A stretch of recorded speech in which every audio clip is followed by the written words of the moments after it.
Hello mga boss. Another vlog, another day.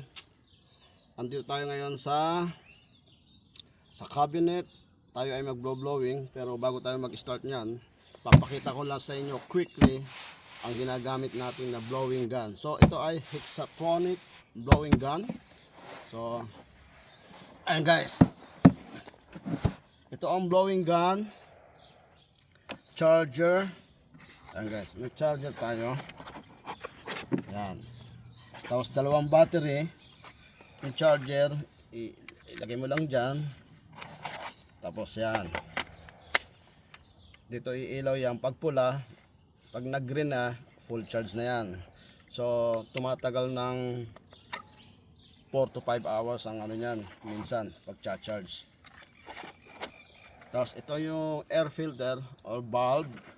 Tapos ito yung extra kit. Ito yung mga spare. Ayan guys. May cutter. Tapos ito yung mga rubber nasa loob nito na may kanya-kanyang sukat. Depende sa fiber na gagamitin mo. So, syempre ang ginamit natin pang 2F fiber lang.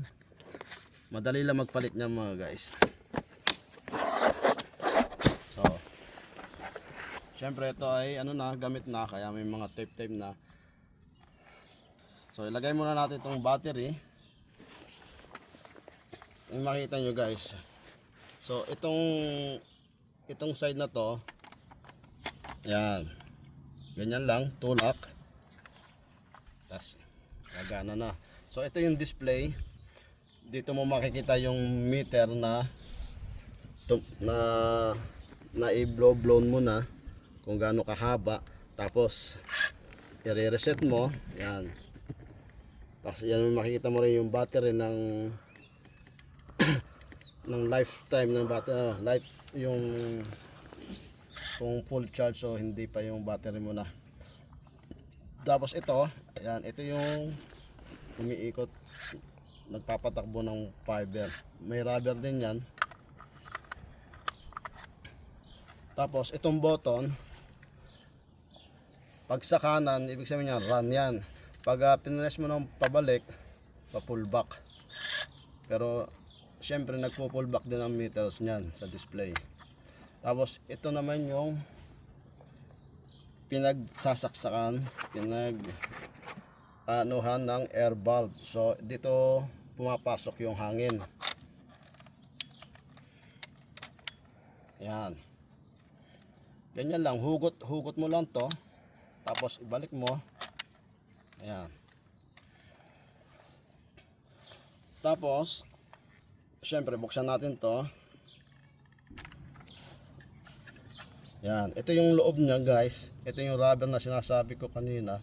Ito ay naka-design sa 2F fiber. Yan, tsaka ito pag mapapansin nyo, pag medyo manipis na hindi na kumaagat yung fiber ng takbo, pwede nyo nang palitan din yan. So syempre kailangan ng hose para sa fiber. Ito yung ginagamit natin na hose. Ito ay kinukuha lang natin doon sa mga micro duct. Mga ganyan, no? Mga micro duct. Pwede ka pumutol. Ang paglalagay nito, kaya may tape to kasi medyo manipis na tong rubber. Bumibigay na siya pag malakas ang pressure ng hangin. So ilagay mo lang yan dyan. May pinaka-stopper siya. Yan, ilagay mo lang. Tapos ito yung pinaka entry ng dalawang pin. Ipasok mo. Ayan. Tapos ilak mo. Ayan na guys. Tapos ito yung pinaka anuhan ng air. Ayan, open yan, tapos lock. Close, open. Tapos syempre ito yung hose na magko-connect doon sa malaking air valve papuntang compressor. So ito na yung supply ng hangin. Yan, ganun din. Hatak dito, tapos pasok. Yan. Connect na yan.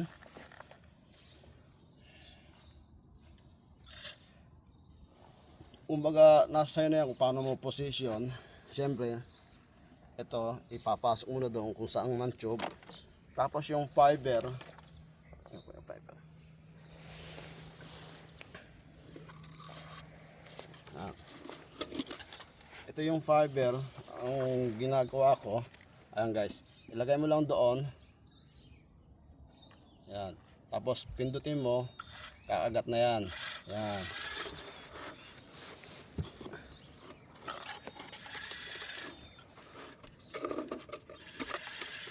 Ayan, lumabas na guys. Tapos ayan na, tumakbo na ng 3 meter. Ganyan lang guys, ganyan lang mga boss. Tapos ito, kasi naglalagay ako ng bullet pag yung medyo nasa 300 plus para sigurado. Lagyan mo ng bullet. Minsan, bago ako mag-blow ng fiber, nilalagyan ko muna ng sponge para panglinis sa loob. Para kung may mga basa-basa, putik, mga ganon. So, panlinis siya. Ayan lang guys. Pag okay na, i-on mo to, hahangin na yan. Tapos syempre yung compressor. Yan. Konting demo lang to mga guys para kung sakaling meron kayong pagkakataon na ma-interview ng mga ganito. Alam nyo na, Hexatronic blowing gun. Ayan, ito yung filter, batteries, charger, tapos extra tools. Yun lang po guys, next video po ulit tayo. Mag-comment lang po kayo kung ano pang mga gusto nyong matutunan. Ay try natin i-video. Salamat! Ilang kuya? 7.